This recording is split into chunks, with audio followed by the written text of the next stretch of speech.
Welcome back to Vet School with @VetMedKid. That's me! Today I thought that I would explain to you guys a little bit more about what EMS placement is. So if you saw my last video, you would have heard all about my EMS placement stories, including what gets an alpaca excited. If you have not checked out that video, I highly recommend you go for a little search and check it out. Alrighty, today I'm going to talk about EMS placement at my uni, which is the University of Queensland. Obviously it is going to be slightly different depending on which university you go with, so sorry if it's slightly different for you guys, but this is what I experienced. What does EMS even stand for? It stands for Extramural Studies, and when you're doing your preclinical EMS, you do it during your vacation time. So at my uni we have preclinical and clinical, and you do your preclinical until you start your 4th year, and then you do your clinical when you're in 5th year.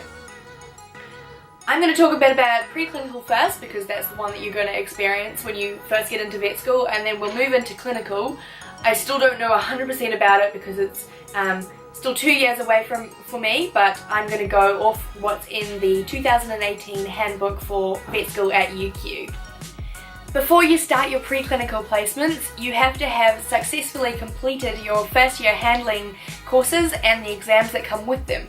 And on top of that, you have to have completed a mandatory 2-day farm ready course, which consists of theory and practical work to make sure that you can drive both an ATV, which is a quad bike, or a UTV, which is like the farm equivalent of a golf course buggy. At the end of it, you come out with a sick license like this one.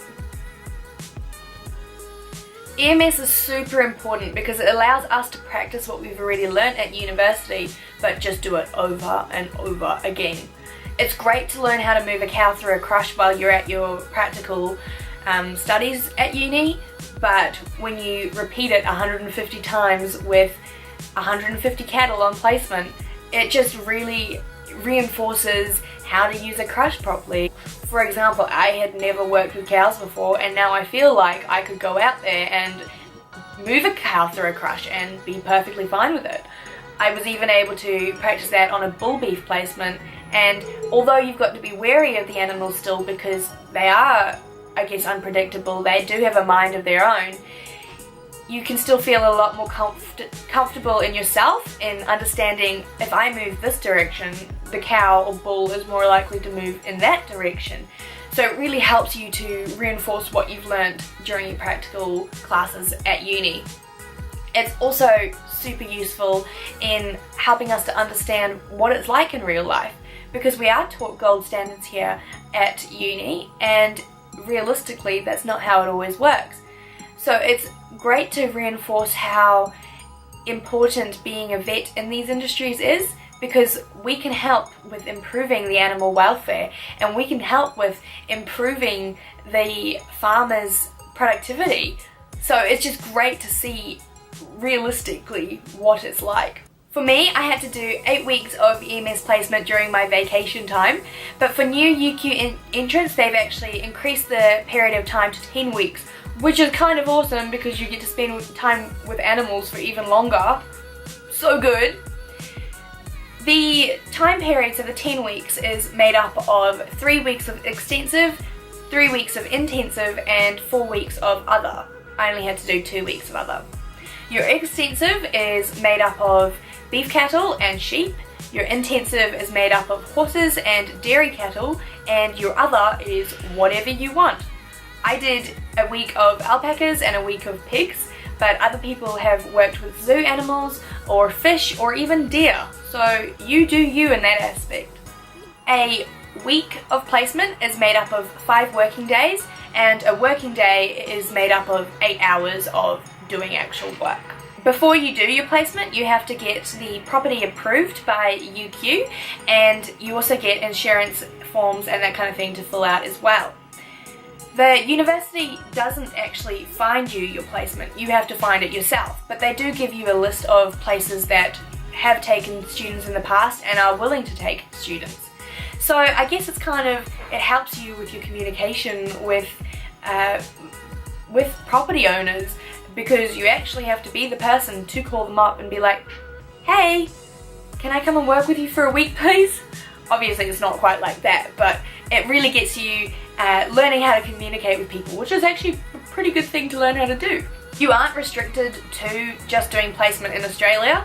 For example, I did some of mine in Australia, but they were around the place too.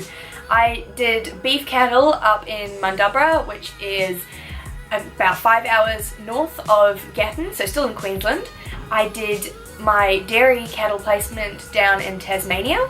I did my alpacas in Akaroa near Christchurch, my sheep near Queenstown, so in Glenorchy, and I did my bull beef in Dargaville, which is about 3 hours north of Auckland.